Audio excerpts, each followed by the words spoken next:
大家好，歡迎嚟到財經策局嘅 podcast 啦。7月24號星期五啦。早幾日有朋友留言咧提到話，可唔可以拆解下啱啱公布咗業績嘅香港投資公司，即係呢個港版淡馬錫最新公布咗2025年嘅業績啦。咁可唔可以咧叫我拆解下當中有冇啲 QK 或者鬼鼠嘢？咁呢間港投公司我一直都有跟進嘅，由佢成立到2024年第一次出年報，我都已經批評過佢係嗰個數字上咧係刻意隱瞞咗一啲重要數據，甚至咧係將自己個回報率咧係即係誇大啦。實際上回報率2024年計咧只有3%，唔好講跑輸外匯基金啊，甚至一般嘅投資者普通擺喺定存咧都有呢個數字。好啦，到2025年佢公布咗最新嘅財務報表，都唔可以形容係財務報表啊，其實係一個好簡單嘅年報。有評論甚至形容佢只係一份投資者推介會嘅一個簡報表。我自己睇過成個數字啦，當然表面睇2025年港投公司投資回報64億啦，呢個內部回報有14%，好似真係做到嘢喎。咁但係我哋詳細了解佢業績，我採用一個所謂逆向拆解佢嘅業績，因為好多財務數據、財務報表佢都唔願意披露，咁我哋唯有咧就透過一個逆向工程啦，就由嗰個結果調翻轉去睇佢中間嘅過程，到底佢中間所謂呢個14% 嘅內部投資回報係一個投資神話，係一個刻意隱瞞嘅財務披露啊，甚至我可以形容咧係刻意篤數咧。今日同大家拆解一下。的確，如果大家翻查呢個港投公司2025年嘅年報咧，得嗰20幾頁、30頁，真係似一份咧投資者推介，基本上咧係完全避開咗咧係一啲重要嘅balance sheet啦、財務報表啦，以至係譬如投資實際具體嘅回報狀況，只係用咗幾個大嘅數字。包括投資收入有64億6千萬，按年大增1.75倍，營業利潤63億，投資組合嘅淨內部回報率，即係所謂 IRR 咧，有14%，而更佢哋形容啦，呢個每一元嘅港投公司投資咧，都牽動咗8蚊嘅市場長期資本，比2024年嘅數字1蚊牽動6蚊咧，進一步提升啦，即係話咧本小利大，只係投資1億咧。1億咧已經可以有8億嘅帶動長期資本。如果睇晒呢啲新聞標題咧，真係難免令人覺得呢個港版淡馬錫咧，似乎真係交出一份咧近乎完美嘅成績表。但係真正值得分析嘅並唔係14% 高唔高，而係呢14% 究竟係點樣嚟？呢個所謂 IRR 內部投資淨回報咧，唔係普通人理解嘅投資回報率㗎。佢既唔係今年賺咗幾多，亦都唔係咧投資收入除資產值咁樣嘅計算㗎。呢個 IRR 咧，如果根據會計財務熟悉嘅朋友都知啦，係一個根據現金流計算嘅折現率。需要知道每筆投資幾時投入，每筆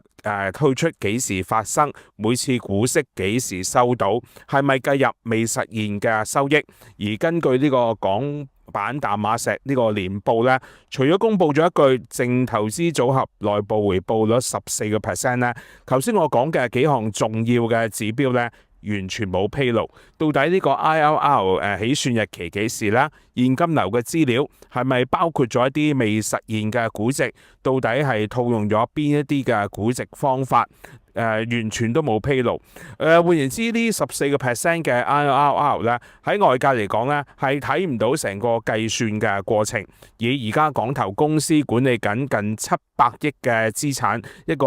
投資機構，記住呢700億唔係呢間港投公司自己嘅荷包嚟嘅噃，呢700億其實係嚟自過去外匯基金、土地基金、未來基金咧，係全部特區政府嘅公帑嚟㗎。換言之，都係大家納稅人咧拎出嚟嘅一個公共資產、公共嘅財政。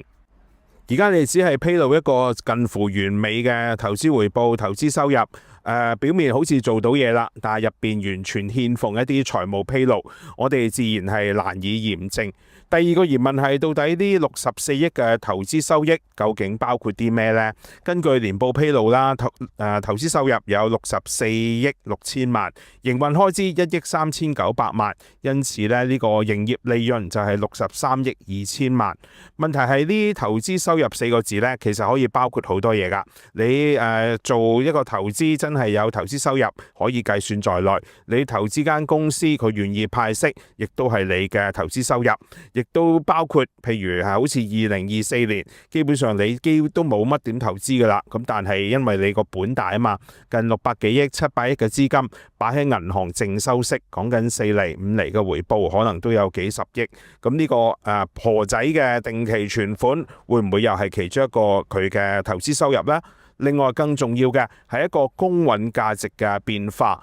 呢個公允價值嘅變化咧，值得同大家詳細拆解一下。所謂公允價值嘅變化咧，就係譬如你投資咗一間初創公司或者一間未上市嘅公司，基本上佢每一年都會做一個資產重估，到底呢啲公司嘅估值有咩變化呢？如果佢譬如係今年年頭我投資100蚊落去，咁但係原來到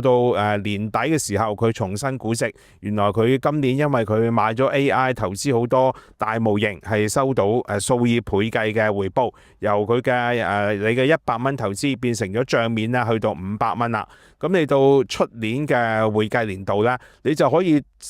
兌現一個所謂未實現嘅公允價值變化，你嘅投資由100蚊變成500蚊，呢個變成咗4-5倍嘅投資回報呢，就係你嘅公允價值變化。咁呢個以港投公司投資咗好幾十間呢啲所謂初創公司，其實佢呢個公允價值嘅變化呢，係可以好龐大㗎。咁但係好遺憾啦，成份嘅年報完全冇披露。當然公道啲講，我哋做評論唔係話要刻意抹黑或者詆毀。不過我哋睇翻呢港投公司過去呢個投資組合，佢形容已經近呢個700億嘅資金都全部用晒啦。其中投資咗係200間公司。當然有部分嘅投資版圖係唔錯嘅，譬如港投喺呢個 DeepSeek Moment 買入咗一啲明星嘅 AI 企業，包括 AI 6小虎入邊嘅月之暗面，同埋呢個佳耀星辰，仲有咧今年1月已經喺香港上市嘅智譜。智譜喺年內曾經急升過30倍。當然啦，月之暗面早前都同大家分享過啦，佢最新出呢個 Kimi K3 咧，可以話震撼咗無論華爾街同埋矽谷，話佢嗰個模型嘅效能係相當之震驚，令人表現出色。咁但係佢亦都因為算力唔足夠咧，其實好快已經要暫停新客戶嘅上客。咁而呢個包括頭先講嘅智譜啦，呢個港投公司有早期投資嘅，亦都因為呢個月之暗面嘅模型出色，令到智譜咧係被比下去，股價大幅回落。咁其實呢啲咁嘅投資，當然你可以係標榜自己喺早期已經係入股呢啲上市公司，表面上呢啲明星級嘅 AI 企業都係穩賺不賠嘅。咁但係譬如頭先講你智譜喺面對住呢個月之暗面突然急漲嘅時候呢，就變成咗個股價要大幅回落。而成個港投公司嘅年報呢，只係精選咗呢啲投資故事，但係入邊嘅財務披露到底投資咗幾多？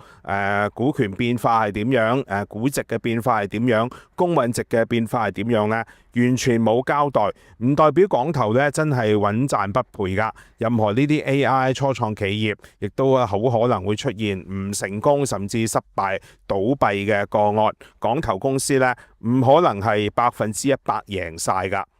而所謂14% 嘅回報，大家睇翻2025年香港港股可以話投資豐收啦，恒指全年升咗2成8，就算係外匯基金，即係而家港投公司行政總裁陳家齊之前自己掌管嘅外匯基金呢，喺2025年嘅回報，亦都以咁保守計呢，都多達呢係8%。以咁樣計算，港投啲淨內部回報14%，其實只係啱啱合格啫。我標題形容佢一個篤數嘅狀況。點解我批評佢係篤數呢？一方面佢個財務報表冇完全披露，令大家根本難以估算。但係更重要係佢交代話喺2025年投資嘅1蚊帶動咗8蚊嘅長期資本，但係呢個數字點樣解釋？點樣去叫跟進可以了解到呢8蚊嘅長期資本係點樣帶動呢？到底係投資定係其他有2輪、3輪融資之後有資金跟進呢？譬如將100蚊存咗喺匯豐之後1年，匯豐嘅存款增加咗1000億啦，咁係咪1蚊嘅匯豐存款牽動咗10億呢？完全冇解釋，基本上咧係被市場批評咧係可以會視為一個篤數嘅情況。當然，我唔係話港投公司呢份年報係有財務作假，不過佢好多冇辦法驗證到嘅一啲所謂港化財務回報呢，係市場上難以驗證。雖然佢揾咗刻意披露呢，揾咗畢馬威會計師行做佢嘅財務嘅一個審核，咁但係入邊嘅審核內容還是畢馬威只係簡單簽個名，外界冇辦法驗證啊。當然我相信呢個所謂 IRR 嘅14% 係真嘅，64億攞翻嚟嘅投資收入亦都係真嘅。咁但係真正值得討論嘅唔係一個真同假，而係到底嗰個可驗證性。以一間公共資金作為本金嘅政府投資平台，最重要嘅資產除咗投資組合，其實就係公信力。如果今日市場睇到嘅係一組咁靚完全可以話做到嘢嘅財務數字啦，咁但係真正欠缺嘅就係俾市場去驗證呢啲數字嘅完整財務資料。而更值得香港公眾關注嘅係財政司司長陳茂波，即係呢間港投公司嘅主席呢，已經講到話呢700億用晒啦，未來會進一步向港投公司注資，希望可以帶動呢更多 AI 加人工智能嘅一啲創業成果。咁相信香港人嘅公帑呢，未來只會越擺越多呢去呢間港投公司身上。陳家齊作為呢個港投公司嘅行政總裁，最新年報有披露啦，講佢個年薪呢係達到1000萬啦，咁亦都咧可以話追上咧係佢舊鋪金管局副總裁嗰個級別，甚至咧係追貼近咧舊老闆金管局總裁余偉文嘅薪酬。咁但係咁樣一份成績表，到底係咪可以就形容為一個合格呢？港投公司如果希望係真正建立一個國際主權基金嘅信譽，下一份年報咧係更加值得更多嘅透明度咧，唔係一啲口號或者一啲好靚一啲寫出嚟好靚嘅 PowerPoint， 而係一份完整足以俾市場自行驗證嘅財務報表。今集時間講到呢度啦，希望大家中意我分享嘅內容。未訂閱嘅朋友可以 like 同 subscribe 呢個 channel， 我哋下星期再會。